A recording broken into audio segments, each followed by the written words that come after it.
नमस्कार दोस्तों, कलयुग के चमत्कार संतों की वाणी में आप सबका स्वागत है। दोस्तों, आज की हमारी वीडियो है हवन के बारे में। जब मैंने पहली बार महाकुंडीय हवन यज्ञ में भाग लिया, ये मेरे पर प्रभु की कृपा ही रही कि जब मैं महामंत्र गौशाला में गई तो वहां पर महाकुंडीय यज्ञ हो रहा था, जिसमें मुझे भी भाग लेने का मौका मिला।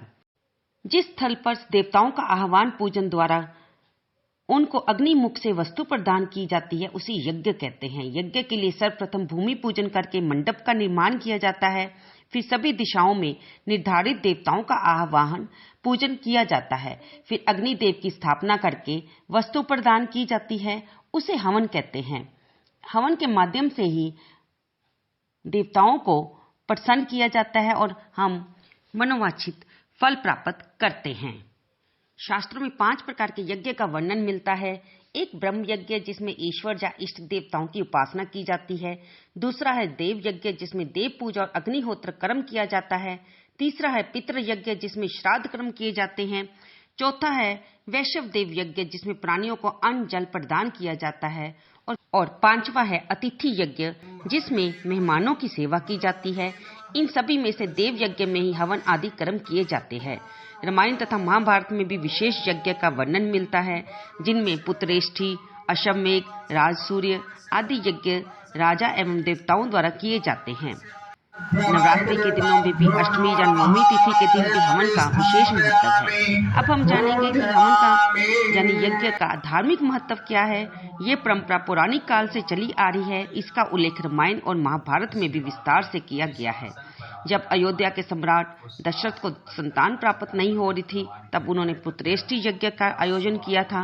रामायण काल में ही भगवान श्री राम ने अश्वमेध यज्ञ किया था और इसी में अग्नि के माध्यम से ईश्वर की उपासना की जाती है, उनसे प्रार्थना की जाती है और देवताओं का आशीर्वाद प्राप्त किया जाता है। हवन इत्यादि करने से देवता भी जल्दी प्रसन्न होते हैं और अपनी कृपा दृष्टि साधक पर सदैव बनाए रखते हैं। आप देख रहे हैं इस महाकुंडीय हवन यज्ञ की कुछ झलकियां, जिसमें महाराज पुंडरीक स्वामी जी हर कुंड के पास जाकर वहां बैठे हुए जजमानों को आशीर्वाद दे रहे हैं। ये मेरा भी परम सौभाग्य रहा कि मैं इस अद्भुत नजारे का, इस अद्भुत हवन यज्ञ का एक हिस्सा बनी।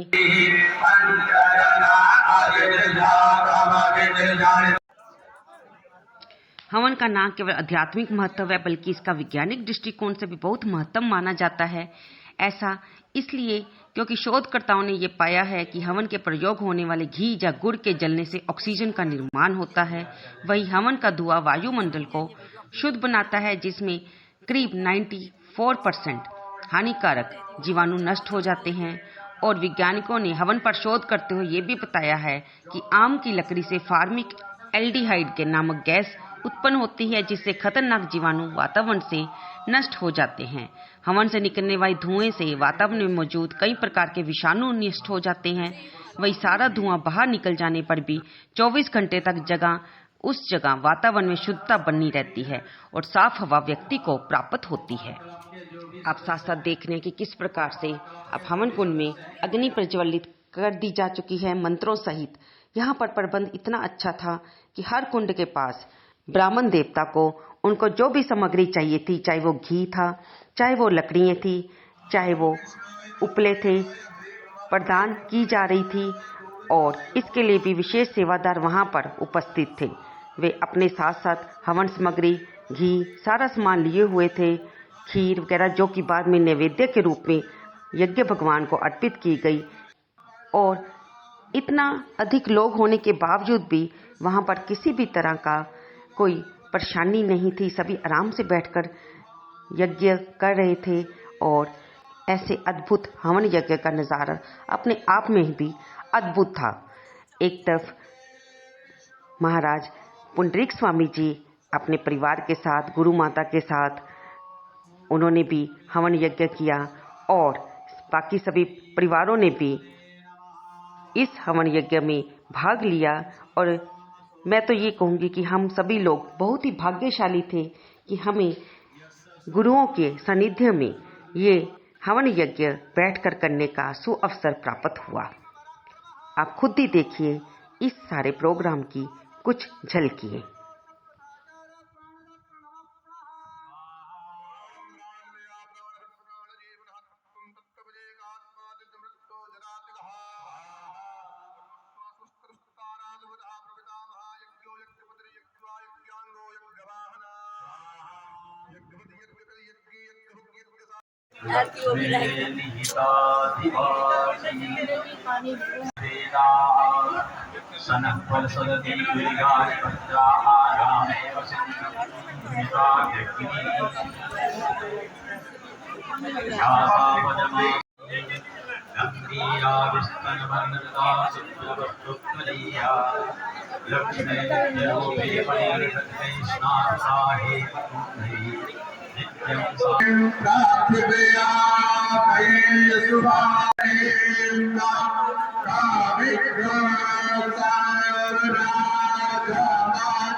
अब पूर्ण आहुति की तैयारी की जा रही है। नारियल को बांधा जा चुका है मोली से और हम सब ने मिलकर पूर्ण आहुति दी और उसके बाद आरती हुई, जिसे कि हम महा आरती ही कहेंगे।